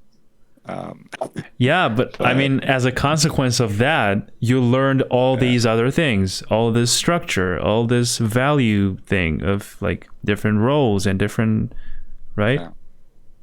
Absolutely, yeah. And it's the power of influence of one thing from another to another to another. Do you It's guys definitely not a often think regret. of yourselves in the future? Like you mentioned 5 years from now and stuff, 10 years from now? Do you often think of yourselves like that? Not really. Like, there's this kind of list of things that I kind of like want, not necessarily objects or something like achievements, and I live like pretty much in the moment, and if this contributes to those goals, I do it, and if it doesn't, I don't do it. And if like I don't stop too often to think like, where do I want to be 5 years from now? It's mostly like, who do I want to become, and if I'm on the right pathway to that. It's more Yeah, like I about agree. the moment that I live in, Yeah. and this idealistic image of ourselves that like we will never reach, but at the same time doesn't mean it's not worth to pursue it. I agree. Sometimes I have these brief thoughts, like I briefly imagine myself like, or think of myself like, will I be able to squat at 70? Will I be able to still draw and stuff? And will I still be interested in art when I'm 50 or stuff like that? Like brief thoughts, but not really, just like you, Andre, like not really getting deep into it. Like, okay, what about the other aspects of my life, when I'm 5 years older, 10 years older, 20 years older? It's rather like those brief thoughts. But yeah, you're going to say something, Dom? Dom? What? I think me? I cut you off. Yeah. I was. Yeah, what was I gonna say? Yeah, I do have like those Sorry, bro. thoughts too. Like those moments of, am I gonna have enough stamina when I grow older to like keep doing what I want to do? That's I it. think that's like one thing that is on my mind, but I'm not like trying to think about it. It's just subconscious. Like, we can't be young in our bodies forever. Like, we have to face that reality. Like, it's something we can't really. Yeah. Now unless you go to Neverland, then you never grow up. Problem solved. Yeah.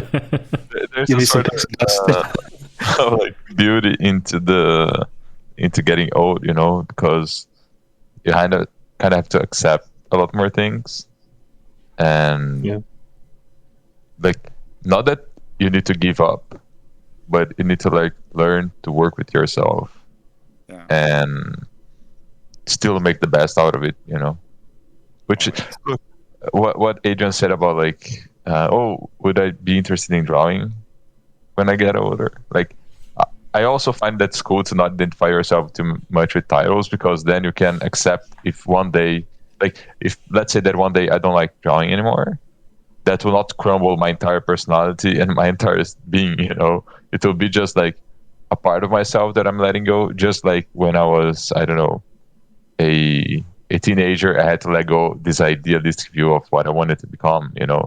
Like, you just let things go and accept that they were part of you, and they were made you like you were better now because of that. but that doesn't mean that your entire self being it's this one thing, which ties a little bit to the idea of like those people that are instantly successful, or some cases that you see like someone that is studying like for 6 months to a year and they're like this huge prodigy and they achieve success at a very young age. They usually lack that meaning, and later on in life they end up like having to go back and get to know themselves, which is I think something that you can't escape from, like they achieve that goal and then now because they have what they always dreamed of and they realize that it doesn't give you any more like depth or meaning to your life. So if you have that meaning carrying inside of you, you don't need to attach yourself to mundane like ideas of what is your work, what do you do, what you can do physically or not. Like you're carrying way more inside of yourself than on this like shell that we use, I feel it's like who you're becoming in life rather than what you do the most. It's like, what kind of person do you want to become instead of like doing the thing that defines you, like a good person or a bad person. You're like, who do you want to be? Or someone who helps other people, or I don't know. It's kind of why I always liked Peter Pan, because it goes into that quite a bit of alternating between who do you want to become, what do you want to be doing, figuring out yourself, figuring out having influences on you happen, whether it be good or bad, and then seeing the end result of it based on your own actions and your own choice. I always like the book The Art of Choosing. Just how does your own choice dictate what you become in the future? And with it, like, okay, I want to be a master painter. Well, okay, your choice is to go, I don't know, do book carvings or shelf carvings or whatever. Well, how does like one choice influencing the other, and then like letting go of some things just because of whatever reason. I find that interesting because you have a lot of that in fairy tales, like in the Grimm Adventures and such. You have a lot of that. Of that psychology. It's almost as if stories were made to teach us something, right? Yeah. Well, in the Grimm Adventures, it was always like to scare children into going to sleep. So maybe, I don't know.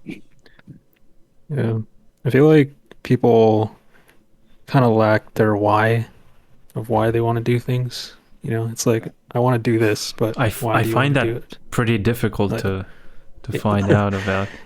Don't you?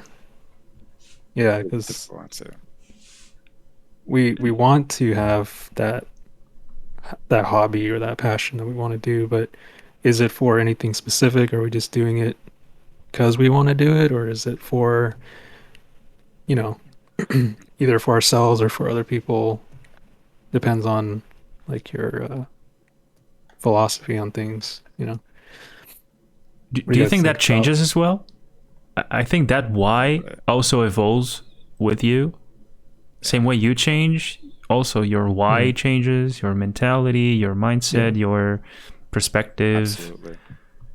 So even if you find it now, it might change pretty soon. That's why it's hard to predict. It's really hard. And years ago, I tried to do this exercise where I was trying to be more aware of the way I am, and just doing these kind of exercises like you were mentioning about, like Matthew McConaughey guy, like 5 years from now, like who do you expect yourself to be, like how do you see yourself in the future?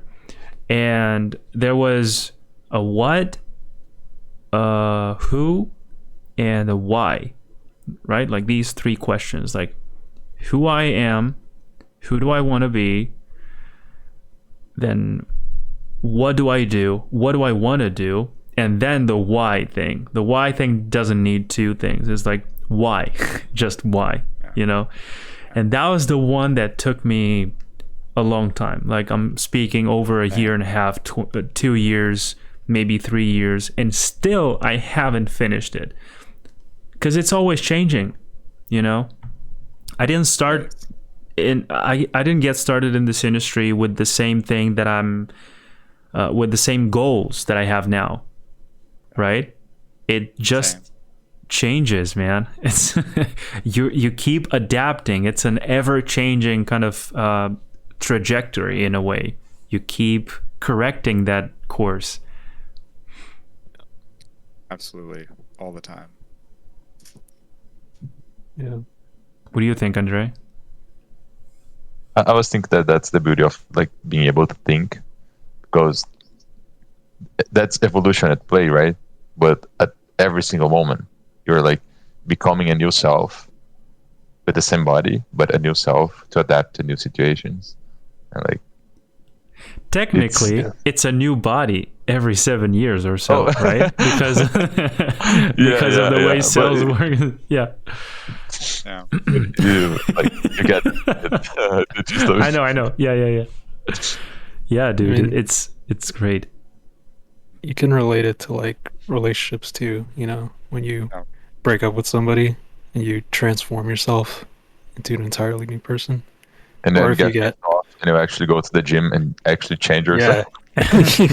Physically change yourself too. So, reject weakness, embrace strength. Z's gang. I love those memes.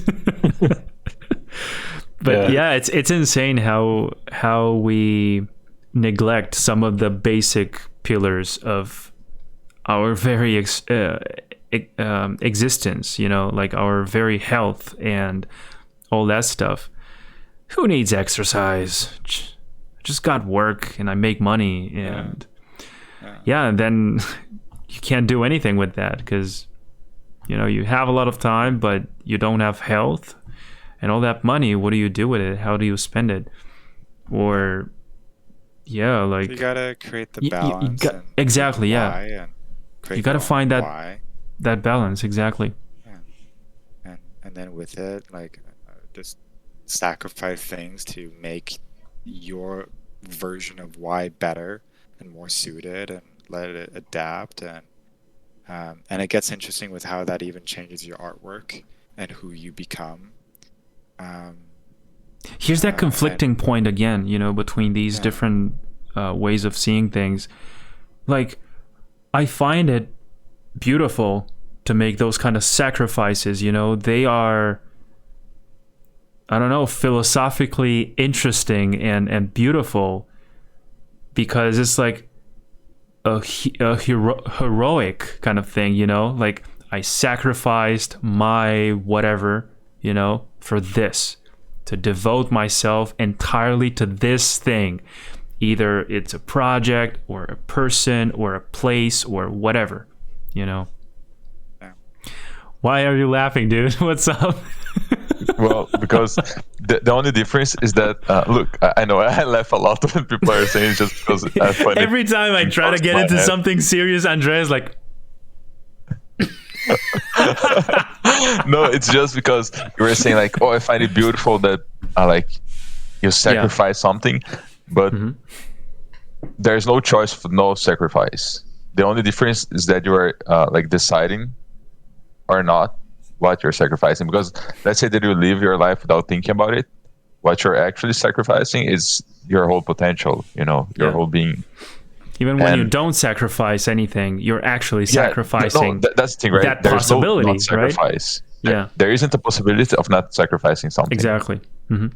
So it's we admire people that choose what they want to sacrifice. That's the thing, right? And and I just laughed because like these things come as you guys say things, right? It's not like I was thinking of it ahead. So it's just that I don't know what you're thinking about. So when I see you when laughing, the connection happens, like I laugh because it's like, whoa, look at this thought! Like it's going through my head right now. Yeah, that's dope. That's some nice synchronicity. So right when there. people realize that like there's no not sacrificing, like there's no free pathway, I think that's when it starts to click that okay, every single decision matters, and then like they lack that meaning, so they need to go after it, or they lack that like goals, and even if it's like something that can change from time to time, right? Which I think it is what it is, but Yeah, Yeah, you need to I aim think for we something. underestimate the influence that we can have on pretty much everything, you know? Like, Yeah. it all starts with a thought, you know, Yeah. with an idea, and then it manifests into the material world somehow, into the physical world somehow, you know? That's why I always like the 50% reality, 50% fictional, because even in our own reality right now, we're doing that with elements of reality of what did I do before to make what I do now, and then the fantasy of what will I do tomorrow. Mm-hmm. And I think that kind of gets very deep and can be misleading at times, and it again just influences your own artwork quite a bit. Hell, it influences my work quite a bit. Like I tend to do a lot of planets. I don't know why. I just find planets interesting, and then with it of like why and what planets did I make years ago to what planets will I make tomorrow, Mm-hmm. um, and the influence of it. Um, I know life is weird. It is, Life, but like Very art, the weird. if you meaning. identify yourself as someone who's from Earth, it makes sense Yeah, that you make like other planets too. yeah, Yeah. yeah, yeah. I know it's not as simplistic as that, but like it's those weird connections that form like us and our artwork and everything that we do. Yeah. You ever grow up with siblings moving around, or were you an Um, only child? I had a brother. I have a brother. He works for I think it's Save the Children in Washington, D.C. So I was a super artistic one, and he was the super logical nerd one. So I always helped him with his art projects, and then he always helped me with my like math and science work. And it was the same in classes. I would like everyone came to me for the art projects, and then I would go to them being like, "Let me steal your homework, please. Let me borrow it for a day."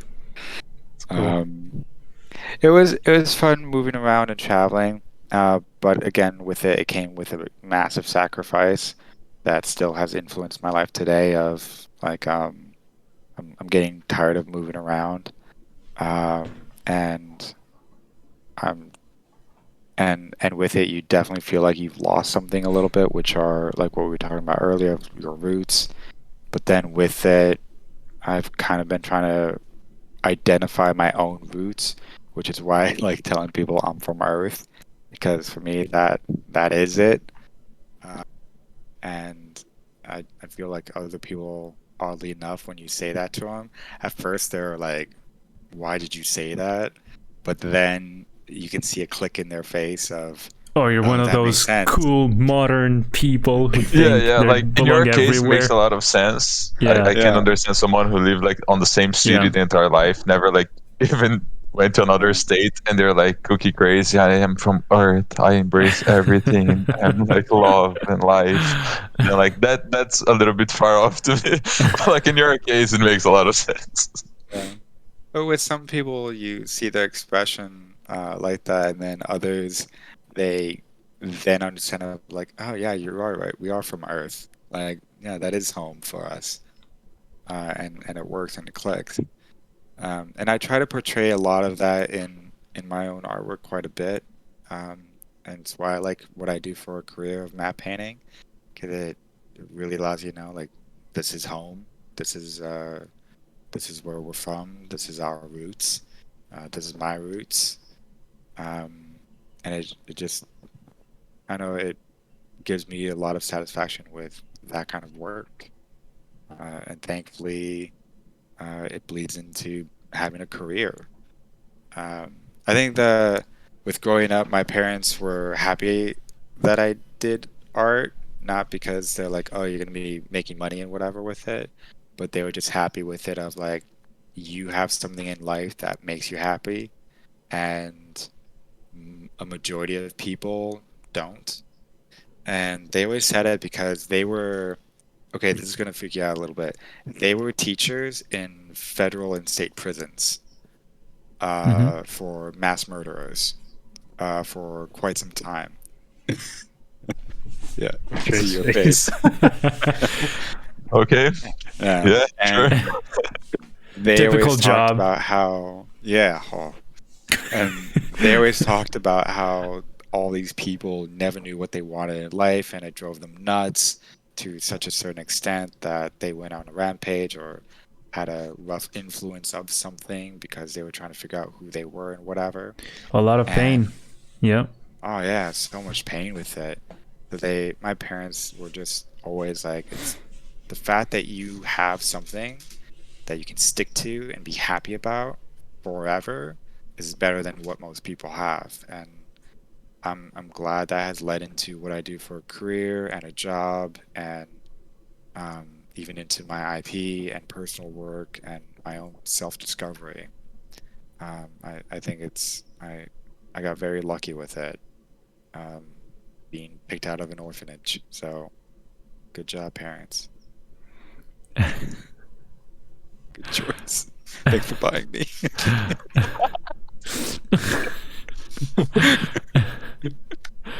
Sorry, man. This kind of dark humor is like my thing.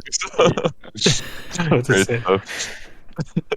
But Some people can take it, um, but it always worked out pretty well with moving around, with doing the art, and then getting like different art teachers who were either Russian or French or Ethiopian or American or whatever, just to let that influence your own artwork as well from those different cultures, and move around to it. And then getting into college, the only thing that was there was just graphic design for any school. So it's kind of like, well, I don't know what I can do with these creative images, so I'll just do graphic design, and did that and hated it. Because I was in a board meeting for 3M deciding on an email template with 1,000 people who all had say on the design aspect of it. For 6 months, we were designing their email template, and I hated it. And we got nowhere. At the end of the results, just reuse the old template because it's the only one that everyone could agree on. Oh, God forbid. It's those kind of jobs, I guess, that I mean, it pays the bills and stuff, but you're not getting any satisfaction. fulfillment. Yeah, any creative, artistic kind of fulfillment, you know. Yeah, And you can argue that, well, you know, when I get off that work day, you know, at that job, I just work on my own stuff.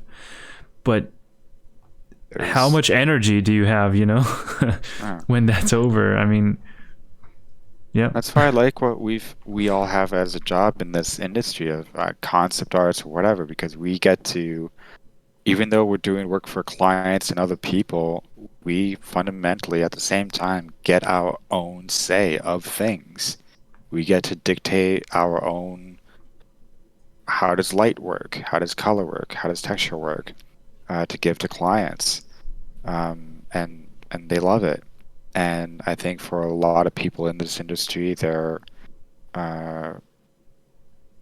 very lucky to be in it just because I think they subconsciously understand, like, even though I'm doing what you want and what you need and you're paying me to do that job, you still get the fundamental say of how something works.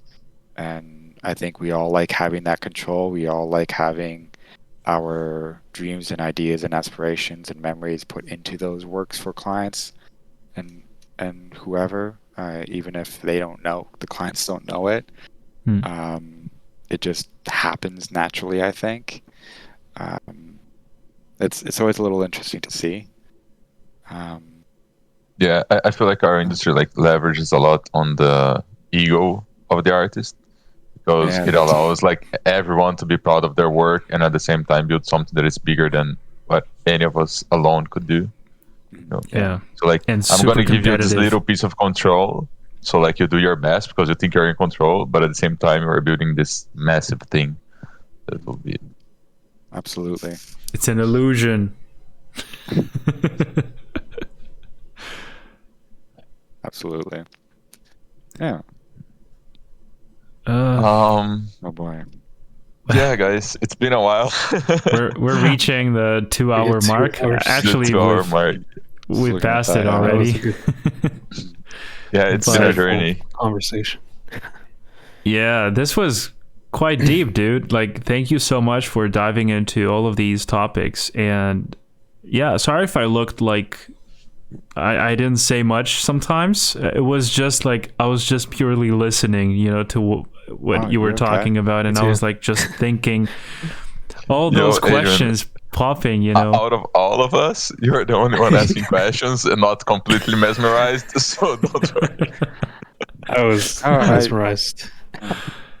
No, I loved it. I don't get a chance to talk with people much about anything like this, and I think artists need to be less reserved. I get a lot of artists are very shy about things, and it's Mhm. wholly understandable with the nature of what we do. But I think we need to share with one another stuff to keep it going, and because there's many times in this industry you just feel very much alone and isolated. And COVID has not made it easier. So I thank you for letting me share. I absolutely Yeah, greatly absolutely, appreciate dude. it. And not only like doing it in private is one thing, but doing it like for the internet that's another. Like, holy shit, my webcam again. I don't know what's going on. Yeah. Don't worry, dude. It's But yeah, on it's again. it's a Alright. different level Yeah. of exposure and meaning as well, right? Because then Mhm. you are actually sharing. Like, Yeah. I know, like, you don't have like a huge audience, but at the same time, like, you're opening yourself to the world and to both like their good part and their bad part. That's why like some people shy out of like Yeah, but exposure. you see, I like this. I like how you get surprised by the amount of people who can relate to the stuff you think is like, it's not that much of a big deal. Like, who's gonna care about this? And you'd be Yeah. surprised to see how many people just comment on that and say, dude, that's it. Yeah, it's exactly what I thought Even the about. Exactly lurkers, what happened to me. Yeah, exactly. I mean, there's always the hesitance, you know, people who don't want to say much, people who don't want to speak much about anything, and they're just listening, and that's fine too. You know, it's like Yeah. no pressure, just do what you like, do what you want, and yeah, as long as it doesn't harm other people. So, yeah.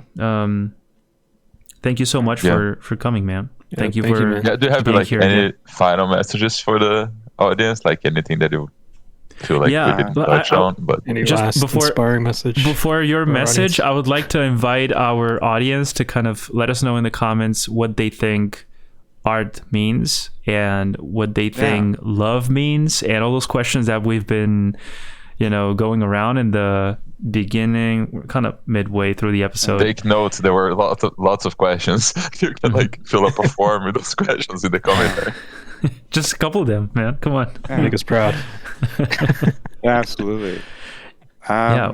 I would say for artists out there, it's just give yourself time with everything. Quite frankly, I get that we live in a world of you have to have it now, and that has made it impossible to do anything and has added pressure, and it's honestly just not worth it, quite frankly. Just give yourself time to grow, develop, understand no matter what age you are that you still have time, no matter what. Be kinder to yourself about it and give yourself opportunities to know where do you come from and what you are and what you want to be doing, and just make the best work you can and keep elevating your work. And as Chef Ramsay says, which I absolutely adore this quote, it's not how you start, it's how you finish every time. Nice. Awesome. That was a nice hope that way helps. to end it. Yeah.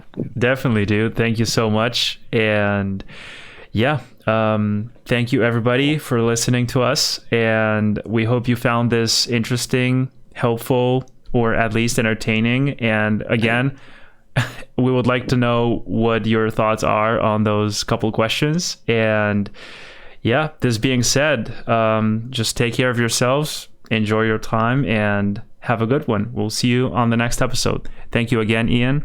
And yep, see you in the next one. Bye, guys. Bye.